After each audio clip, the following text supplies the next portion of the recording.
cưới. Cát Tường và Văn Bảo chào đón quý vị đến với chương trình Yêu là cưới. Quý vị thân mến, có thể nói đến cái yêu là cưới thì các cặp đôi bên cạnh cái việc là họ chia sẻ những cái câu chuyện tình yêu của họ trong suốt thời gian yêu nhau, thì họ cũng chọn yêu là cưới như là một nơi để họ có thể giải bày hết tất cả những cái tâm sự của mình, những điều gì mà khó nói hay là những mong muốn giúp cho đối phương có thể thay đổi được và giúp cho tình yêu của họ thăng hoa hơn. Và ngày hôm nay chúng ta tiếp tục gặp gỡ và để xem họ sẽ kể cho chúng ta nghe câu chuyện như thế nào quý vị nha. Xin mời. Anh thì biết nhưng mà mẹ thì lớn tuổi không nhìn vô, không biết hai tụi em trong thế giới này. Ngay bây giờ chúng ta sẽ cùng nhau gặp gỡ cặp đôi của ngày hôm nay. Xin mời.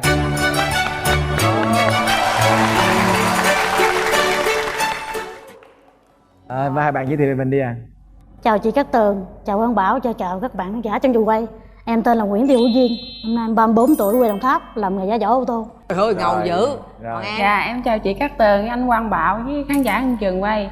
Em tên Triệu Thị Hằng, em 30 tuổi, quê em ở Sóc Trăng mà em theo chồng em về Đồng Tháp. À, theo chồng về Đồng Tháp. Dạ mấy em sống chung với nhau thì được tới 30 tháng 4 là tròn 10 năm. Còn hai vợ chồng tổ chức đám cưới thì mới hồi bữa ngày 6 tháng 12 năm 2015 ấy. Cái cơ duyên nào hai bạn quen nhau nhớ không? Vợ anh là vận động viên, còn em thì người ngoài em làm cái nghề giỏ. Thì có chức lực cái tỉnh mượn mình thi đấu. Em đứng ở trên lan can ở Bến Tre. Cái xã em á, là nhân viên trên xe bước xuống. Em nói với mấy bạn, nơi này có ai nào tao đấu như nhỏ đâu mày. Hai Dạ, bạn em đấu là chung vận với động nhau viên hả? chuyên nghiệp. À, hai vận động Vợ em là viên. vận động viên chuyên nghiệp, Còn chồng em em ở là ngoài. người tự do ở ngoài thôi. À, mà môn gì em đấu cái gì? Dạ thi môn đẩy gậy. Em thì vận động viên điền kinh, nhưng mà tại vì là vận động viên chuyên nghiệp á, rồi lúc đó em về Sóc Trăng rồi huấn luyện viên mới là kêu em tham gia thi đấu thì gặp chồng em. Xong rồi không, hai người không có thi chung hạng cân. Tại vì em hạng cân 60 mấy lần. À, Giờ em lúc đó Em thì đấu hạng cân trên 75 kg, tại lúc đó là em 83 kg. Rồi ảnh mới sợ là đụng hạng cân với em, rồi mới là nói đối thủ đó ha. dạ.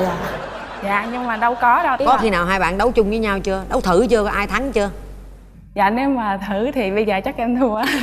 Tại vì em nghĩ thể thao thì cũng gần 10 năm. Nhưng mà cái khúc đó mà nếu đấu thì ai thắng? Chắc có thể là em thắng nếu mà có đôi giày của chuyên dụng của môn đó luôn á. Nhưng mà em khỏe như gì vậy? Ảnh còn khỏe hơn em nữa. Ủa vậy hả? Tại Chứ là chị thấy em đô lắm luôn á. lúc đó thì không có nói anh em mà xưng chị với em thôi. Anh nói là chị giá giỏ ô tô, mẹ hồi lúc đó em đâu có hình dung được đâu. Sao mà Ủa giá giỏ? ai chị ai em là sao? Chị chưa hiểu. Thời gian trước là chưa có gọi bằng anh em. À, Lúc đó em gọi bằng chị không à. à em gọi chồng em là bà chị. Dạ. Ủa chứ lúc đó là sao? Em hình dáng bên ngoài là giống phụ nữ hả hay sao? Lúc đó em còn để tóc dài. À, Tóc xong dài hơn rồi- em nữa. Lúc đó là tóc em tập thể thao là tóc em ngắn à. thì tới bao giờ thì hai bạn mới bắt đầu tiếp cận và có tình cảm với nhau? Sáng đó em đi ăn sáng, em đang ngồi ăn sáng, cái em thấy ảnh đi từ xa mà đi chung với huấn luyện viên gì đó. Cái em mới nói với trung đội, em nói ê mày sao tao thấy ghét cái người đó đi cái tướng kênh kênh vậy. Cái ảnh mới đi vô, mà vô mới ăn chút xíu rồi cái tính tiền, cái em nói trời người gì đâu mà ăn nhanh dữ vậy trời. Mấy đứa trong đội nó sao bà để ý người ta vậy mà hồi đó vậy không có để ý. Ăn xong rồi đi ra, em thì đi bộ, đang đi một mình vậy, cái quay ra thì thấy ảnh ở trong quán cà phê á. Mà em ghét cái người nào mà sáng sớm ngồi quán cà phê lắm. Sao em ghét đủ thứ hết trơn vậy? Chưa có gặp, chưa có nói gì mà ghét người ta đủ xong thứ. ghét người ta.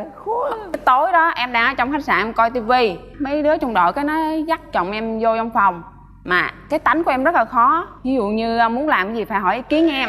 Thì em đang định quạo lên, cái ảnh quay qua ảnh hỏi ủa đội Sóc Trăng có ai tranh vàng bạc không? Thì mấy đứa kia nói là có chị Hằng tranh huy chương vàng. Cái quay ra hỏi em nhiêu tuổi?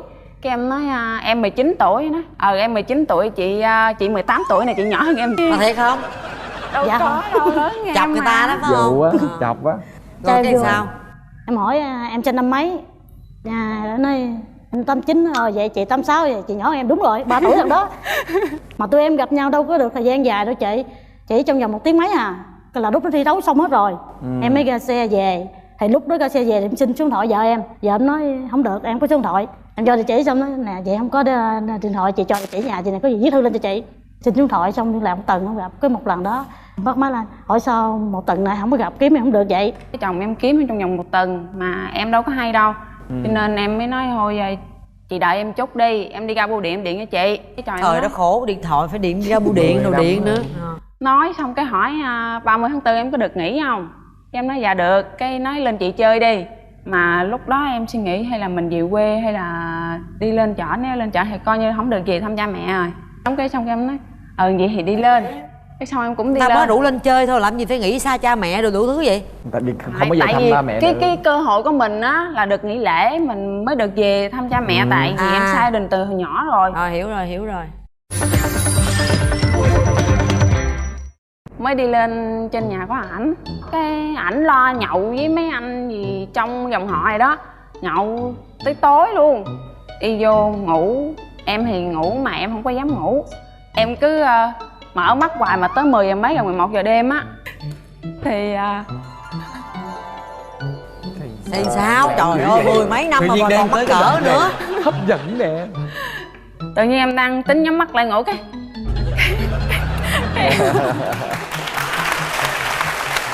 ảnh kéo em lại, kéo mà lúc đó em 80 mấy ký mà ổng kéo nhẹ giống như là con gòn vậy đó, kéo lại cái hôn em. Cái em không biết làm sao nữa, tại vì em thì tính đẩy ra nhưng mà em suy nghĩ mình không có làm cho cái người đối phương của mình bị tự ái, nên em không dám ôm mà cũng không dám đẩy ra luôn. Cái em để hôn vậy luôn, cái hôn mà em nhắm mắt lại là nụ hôn đầu tiên đó. Dạ.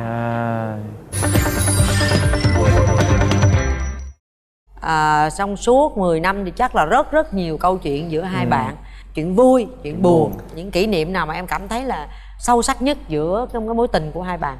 Khi tốt nghiệp xong á là em bị thiếu nửa điểm, là em rớt 12.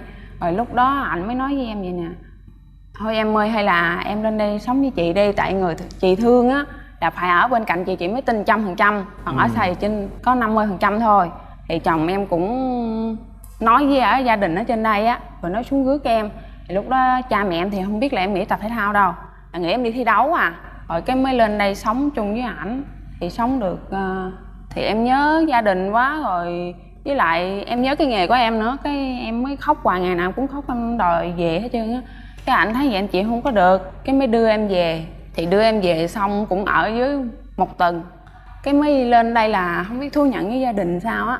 Lúc đó anh thì biết nhưng mà mẹ thì lớn tuổi không nhìn vô, không biết hai tụi em trong cái giới này. Em mới thú thật với mẹ, em nói mẹ ơi, con thương Hằng rồi, con muốn sống với Hằng tới trọn cuộc đời. Mẹ cho hai đứa con sống chung nhau đi, ở gần nhau đi, chứ bây giờ nếu mà con làm cái nghề này mà bây giờ không có để tinh thần sao con làm được, mà cái nghề này nặng nề nữa. Cái em mới khóc, em mới kể xong cái mẹ nói để chị đưa máy đây cho mẹ điện thoại cho Hằng. Thôi giờ con sắp xếp đi, con lên sống với Duyên đi, chứ giờ nó không chịu làm gì hết, nó không có tinh thần để làm mà nó khóc hoài. Mà mẹ em nói vậy đó. Mẹ em nói vậy. Và lúc đó lên xong gặp nhau, mới xa nhau có 3 ngày, hai đứa ôm thì khóc. Nhưng mà lúc đó là về phía gia đình em là hoàn toàn chưa biết gì hết. Dạ. Là cũng nghĩ chị em thôi, hay là có biết về cái chuyện giới tính của hai bạn Dạ chưa? không biết. Cũng không biết luôn. Dạ đúng rồi. Rồi lên sống chung thì được một năm mấy, gần 2 năm thì mẹ chồng em mất. Đó là biến cố. Lúc mẹ mất thì đó là cái cú sốc lớn nhất của chồng em mà. Lúc hạ nguyệt xong á, rồi lúc đó là chồng em xỉu. Lần đầu tiên em mới chứng kiến thực tế ở ngoài là một người xỉu không có thở, không có gì hết. Em mới sợ là chồng em chết. Rồi lúc đó mới là anh hai mới kêu chồng em lên nhà trên, nói là con nuôi nè, bây giờ mẹ mất rồi, muốn đuổi nó đi giấc nào cũng được hết.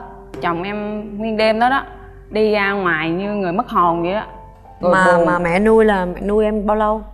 Mẹ của em sanh ra 10 mấy ngày, cái cho người thứ nhất nuôi không được, mấy ngày nuôi không được, qua mới nuôi người mẹ thứ hai là nói chung là chưa được tháng chị, là tới 29 tuổi là mẹ mất.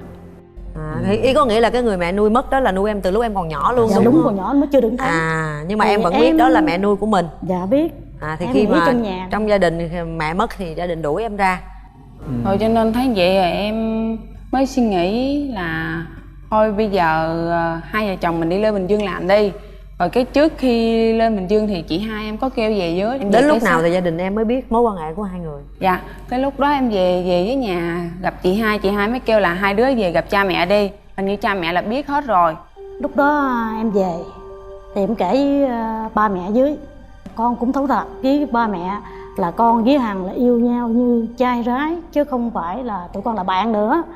Giờ con xin phép cha mẹ là lúc đó là em kêu là hai bác mà, cho giờ hai bác cho con, hai đứa con sống chung với nhau đến suốt cuộc đời. Bây giờ Phản ứng của bác như thế nào? Ba với ôm em, ba khóc. Giờ con với Hằng thương nhau, giờ hai bác con đã lên tiếng vậy mà hoàn cảnh còn gì nữa, cũng đau nhưng mà cũng không có cấm được hai đứa con, miễn sao hai đứa con hạnh phúc là được. Rồi xong lúc đó thì tụi em mới là sắp xếp là không ở Đồng Tháp nữa, mới chở ngược lên Bình Dương. Sau thời gian đó em mới thấy em có cái nghề trong tay mà em đi làm công nhân thì em thấy không thấy ổn được, mình phải lo cho vợ mình thế nào, cuộc sống nó thoải mái là sung sướng hay sao. Em sống được năm mấy em mới quay trở về Đồng Tháp lần nữa. Thì lúc về thì ở một thời gian á, thì chị dâu có nói vậy nè: hai đứa mày về đây ở thì ở chứ không có địa gì trong đây hết, là sợ mấy em giành của cải. Em thì em không có nghĩ gì, em nói chị ba yên tâm đi, chị Duyên về đây ở á, là nghĩ anh em thôi mới về đây ở chứ không có nghĩ tới của cải đâu, không có làm ở đó nữa. Rốt cuộc là hai vợ chồng bạn suốt 10 năm nhưng mà ở lùm la, không có ổn định một cái chỗ nào. Tới bây giờ đi lên đi về tùm Dạ lum hết. bây giờ thì ổn định rồi. Bây giờ là ở đâu? Là bây giờ chồng em mở tiệm Duyên thì cũng được 4 năm mấy. Là ở đâu? Là cũng ở Đồng Tháp luôn. Hiện tại bây giờ hai chồng đang ở Đồng Tháp. Dạ.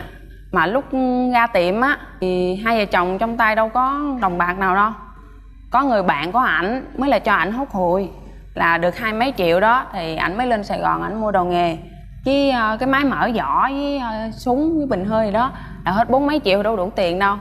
Rồi ảnh cứ mượn thì lòi ra là tại vì mấy em phải xây nhà lên này kia nữa là cũng hết 200 mấy gần 300 triệu. Rồi lúc đó mới là bắt đầu làm, cũng trong vòng 7 tháng thì chồng em trả được hết nợ. Giờ là cuộc sống hai chồng là ổn định rồi cái gì. Thì suốt 10 năm hai bạn sống với nhau, cũng hiểu hết nhau, trải qua rất là nhiều cái khó khăn rồi đúng không? Lúc này ngồi đây thì hai bạn có còn mong muốn đối phương mình thay đổi cái điều gì không? Mình đã thật sự hiểu hết nhau chưa? Còn cái tật xấu nào?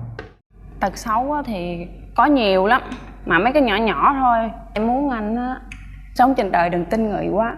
Em từng nói với anh hoài, ví dụ trong người mình có 10.000 mà người ta thiếu á thì mình có thể cho người ta 10.000, mình nhịn bữa đó hay được. Còn cái này trong khả năng của anh không giúp được người ta, anh có thể đi mượn người khác để giúp. Rồi xong cái cuối cùng những cái nợ đó là anh ôm. Hai vợ chồng từ cực khổ đi lên thì chồng phải trân trọng những cái đồng tiền mình làm ra.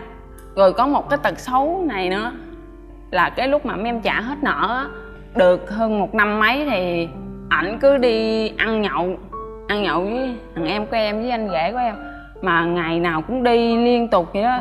Cứ tối làm ban ngày xong mà tối 6-7 giờ là đi tới 1-2 giờ khuya. Cái bữa đó có một người nhắn tin cho em là hỏi: Hằng, em có thấy Duyên dạo này khác không? Thì bữa đó ảnh đi nhậu nữa, em có nói là anh đi nhưng mà phải đúng 11 giờ anh về tới nhà. Thì ảnh có hứa 11 giờ anh về tới nhà. Thì bữa đó là ảnh lại tới nhà thì hơn 11 giờ. Thì qua sáng hôm sau em bỏ đi. Rồi em bỏ đi là có nghĩa là em tính bỏ ảnh luôn đó. Thì lúc đó em chạy xe lên Vũng Tàu, em đi một mình à. Rồi em của em nó điện lên, nó năn nỉ với em, nó hỏi là Tư đang ở đâu. Cái nó mới nói là chị Duyên ở nhà không ăn uống gì hết trơn á. Rồi nó mới năn nỉ cho biết là đang ở đâu, biết chế có an toàn hay không. Nhắn tin thì em trả lời, mà điện nhiều quá em nói anh đừng có điện cho em, nếu điện thì em tắt nguồn, lúc đó anh không biết em ở đâu đâu. Rồi tới lúc mà ngày thứ tư em chịu không nổi rồi, nghe cái người kia điện cho em là nói: Hằng ơi, cưng đừng có trừng phạt Duyên nữa, trừng phạt nhiêu đó đủ rồi, nó ở đây nó cạo đầu rồi, chị sợ sau này nó làm chuyện bậy bạ nữa. Rồi ảnh mới hỏi là em ở đâu, đặng anh đi rước. Cái vụ nhậu thì anh đã bỏ rồi. Còn cái thay đổi lớn nhất là em muốn ảnh đừng có tin người quá, với giúp người là trong khả năng của mình thôi, chứ đừng vượt khỏi khả năng của mình. Ok, rồi còn bạn mong muốn Hằng thay đổi điều gì? Anh muốn em thay đổi là có gì, ví dụ anh sai thì em phải nói ra, chứ em đừng anh sai mà anh xin thì em vẫn cho, em vẫn vui. vẫn vui tươi này kia. Tới lúc mà đùng ra một cái biết được thì anh chưng hửng, anh không biết gì hết. Cái điều đó muốn gì vợ chồng muốn gì đó thì nói thẳng ra hết để cho hiểu về nhau. Em cứ ngoài mặt thì cứ cho không tới hồi lúc đùng ra em bỏ mất tiêu, bỏ anh mất tiêu, lúc đó anh chết sao? Rồi chị Tường có lời khuyên gì không? Thật sự thì cái chuyện của hai bạn nó nhiều khúc, nó quanh co quá, nó cũng nhiều sóng gió. Nhưng mà thật sự đến ngày hôm nay thì hầu như là khó khăn cũng đã qua rồi. Thì bây giờ mình chỉ cố gắng tiếp thôi. Cuộc sống này mình luôn luôn phải cầu tiến để cho nó khá hơn nữa, chứ không phải là khó khăn hoài. Thì mà muốn được cái điều đó thì thứ nhất là phải an cư lạc nghiệp. Thứ hai là có cái gì vợ chồng phải bàn bạc với nhau. Và không phải là lúc còn trẻ nữa mà giải quyết theo cái tình cảm, theo cái cảm xúc. Lúc lên lúc xuống, lúc nó trầm lúc bổng thì nó sẽ không được. Chị nghĩ là hai bạn phải tính cho kỹ, vạch ra một kế hoạch. Còn cái hậu về sau, về già của mình nó như thế nào nữa. Rồi hôm nay đến với chương trình là hai bạn có món quà gì muốn dành cho nhau nữa không? Trời ơi gì kỹ quá.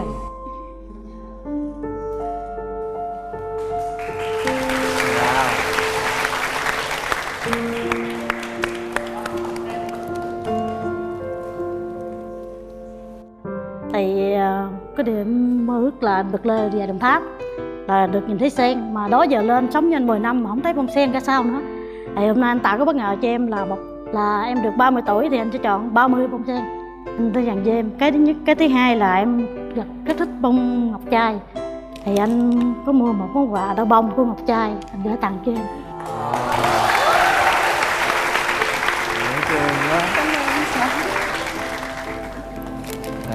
Con đá bông này. Thôi vậy Thay đổi nhau ha, về cớp. Rồi về Bông nào cũng của anh tặng hết phải có không? rồi để có thêm nữa. Rồi chu đáo quá. Chúc hai bạn hạnh phúc nha, cố gắng nhiều hơn nữa trong cuộc sống nha. Bây giờ chúng ta sẽ cùng nhau đến với vòng xoay may mắn của chương trình. Đầu tiên sẽ là một suất chụp ảnh cưới trọn gói đến từ thương hiệu Allen trị giá 15 triệu đồng cho hạnh phúc trọn vẹn. Chúng ta còn có một voucher quà tặng trị giá 2 triệu đồng đến từ Moment Baby Casting khu đúc tay tình yêu. Chúng tôi cũng có một thẻ xem phim đến từ Cinebox trị giá 1 triệu đồng. Và ngoài ra là những chiếc bình sữa của chương trình Yêu Là Cưới. Rồi, chào hai bạn, quay chung với nhau. Yep.